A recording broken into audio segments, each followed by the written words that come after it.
Month कौन सा है? 9 मंथ कौन से होते हैं?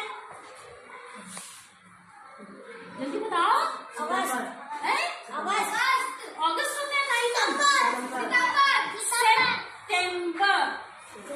सितंबर नहीं बोलते, इंग्लिश में बोलते हैं सितंबर। और ईयर कौन से है? 2025। ठीक है।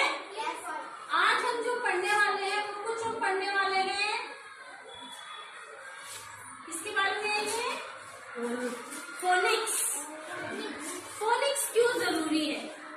फोनिक्स जरूरी है हमारी बुक रीडिंग के लिए, हमारे उच्चारण के लिए, प्रोनाउंसिएशन के लिए, एक्सेंट के लिए, कि हम भाषा को कैसे पढ़े, सही पढ़े, क्लियर पढ़े, स्पष्ट पढ़े। और हमारे जो बुक रीड कर रहे हो उस बुक में आपको क्या लिख रहा है? मैम ये कैसे पढ़ेंगे? मैम इसका बता दीजिए। मैम IT कैसे पढ़ेंगे? बोल रहे थे अभी आप। अच्छा, उसी से रिलेटेड मैंने सोचा मैं थोड़ा सा आपको एक शॉर्ट फॉर्म बताती हूँ फोनिक्स के लिए। जरूरी नहीं है कि हम फोनिक्स ABCD से ही शुरू करें।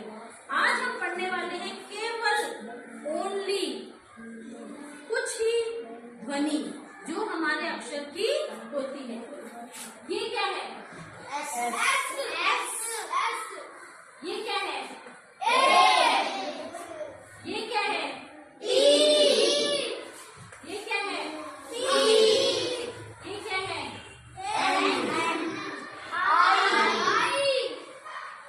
अब आपको इन अक्षरों का उच्चारण तो आता है लेकिन ध्वनि नहीं आती है।